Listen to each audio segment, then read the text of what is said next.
Welcome in, everyone. I hope you guys are doing great wherever you're watching from today. We have a pretty serious topic to talk about, and that is claims, allegations that have been made against members of Delta Force. Let me try to lower my screen here just a little bit for you. In an upcoming book written by journalist, investigative reporter, pundit, whatever you want to call him, Seth Harp. The allegations in this book, as well as the framing of this book in excerpts that have been released, to me are quite troubling. And I don't mean that troubling in the sense that I think it is necessarily 100% accurate and truthful. It is the way it is written from a journalistic perspective that is mind-boggling to me. And I think that unit members, Delta Force members, are going to read some of these allegations, read the framing, and they're going to realize some of their names apparently have been mentioned, which is insane, number one.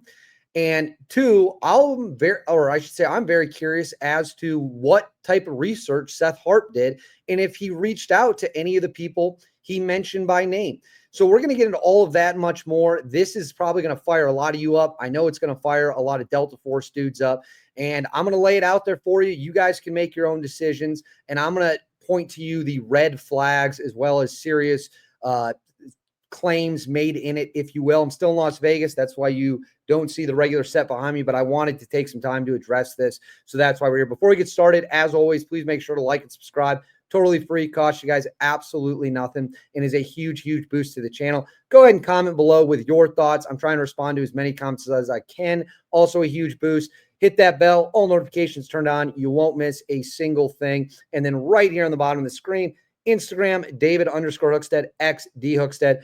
That's where you can find me. Now let's get into it. So for those of you who don't know, I will show you who Seth Harp is. And I will show you his Twitter account. Let's pop it up right here. Go ahead and share my screen. So this right here, let me throw it up. This is Seth Harp. You can see his book in the background, The Fort Bragg Cartel, Drug Trafficking and Murder in Special Forces. It says a groundbreaking investigation into a string of unsolved murders at America's premier special operations base. If you go through his Twitter account, a lot of it is about his book and other stuff. So this is who he is. Let's focus on this. So he tweeted on August 12th, secret assassination programs, drug-fueled killing fest, cross-dressing hitmen, operators disguised as teachers and diplomats. The revelations in this exclusive excerpt of my book in Wired will blow your mind. Well, that's a very interesting claim, Seth. We have assassination programs, drug-fueled killing fest, cross-dressing hitmen, operators disguised as teachers and diplomats. The revelation in this exclusive excerpt of my book will blow your mind. So what is in this? So I read this yesterday when I was in Vegas. We were at a bar getting a couple drinks, and I pulled this up. And there were a couple things that jumped right off the page to me. So I'm going to go ahead and put this on the screen for you right now. I'm going to highlight this part right here. It says right here, let's start there. It says, despite the ungainly initialism, the F3 EAD cycle was not a complicated concept. It typically meant tracking down a target, killing him, and every adult man and teenage boy in the vicinity, seizing every piece of paper, electronic device found on the person, and using these materials to come up with more names to add to the hit list, and then killing them too, sometimes just a few hours later. What Seth is alleging here in his own writing, this is on Wired.com. This is from his book, okay, the Fort Bragg Cartel or whatever it's called. He is saying right here on the screen, it typically meant tracking down a target, killing him and every adult man and teenage boy in the vicinity, seizing every piece of paper and electronic device. He is arguing that Delta Force operators, how I interpret this, were indiscriminately killing everyone on target, every male on target, innocent, guilty, unarmed, armed. If they were there, they were shot and killed. Does that sound believable to you? Does that sound realistic to you? That Delta Force operators were going house to house, mass executing everyone, whether they were legitimate targets as not. That is an incredible, serious claim. That is an incredibly troubling claim if you are to believe that these guys are out there just mowing down everyone in the vicinity of a target. Delta Force operators, as you all know from watching this channel, are the most highly trained direct action counterterrorism people on the planet. They are trained not just to shoot bad guys, but equally, if not more important, when not to pull the trigger. Their job is hostage rescue at its core. Hostage rescue units don't go in and just mow people down. But let's continue. It's down here. Let's highlight this for y'all. Says, we were not death squads, Stanley McChrystal writes, but armed with NSA intercepts backed by newly developed Reaper drones and joined by fierce Kurdish mercenaries called Mohawks. That's exactly what JSOC became during the covert surge in Iraq, which lasted into 2008. The body count from Delta Force's killing spree, that's how he frames it. It's a killing spree. And the proportion of Iraq's hundreds of thousands of war dead who were gunned down in JSOC night raids will never be known because it wasn't recorded in the first place. Well, how convenient for Seth. He can just throw those claims out there and then say, well, we'll never know because it wasn't recorded. That is some great journalism indeed. Now, I want to also make it clear. What does it say here? So it says, what Vickers dubs the hidden surge was a side of the Iraq war never intended to be seen by the public, who were fed images of conventional uniformed troops on patrol, but never any footage of the plainclothes men who did nearly all the nighttime wet work. Wet work is slang for assassinations, killing someone, if you will. Now, I'm not going to show this on the screen because I don't think it's fair, and I don't think that it is the right thing to do. Seth names a highly respected Delta Force veteran in this Wired article, not once, multiple times. That person is widely respected by his teammates, widely liked by his teammates. Great operator. Did decades in the United States military. Great American. Great dude.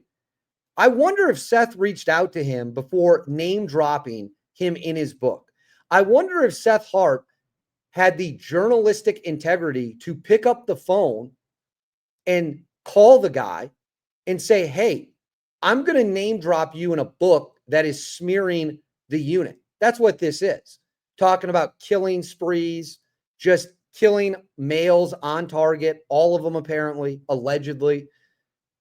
If you didn't pick up the phone and make that call, that is journalistic malpractice. To name drop a guy from a tier 1 unit in a book, if you did not call him and ask him basic questions, that is insane. But it gets better. Let me throw this up on the screen for you. So this is a Politico article, also of an excerpt from Seth Harp's book, where he talks about a woman. To be clear, I have not spoken to anyone who knows this woman from the unit or has any idea who this woman is. But she alleges, let me highlight this. She is at some point allegedly taken into an office wearing white pants and is told to bend over so a squadron sergeant major and a lieutenant colonel can see whether or not they can see her underwear. I don't know if this happened or not. Obviously, I don't know if this happened or not. If that is true, I find it very hard to believe those men would not be fired immediately. You can get fired from the unit for a lot of different infractions. Negligent discharge, shooting a no-shoot target, for example, those will all get you kicked out.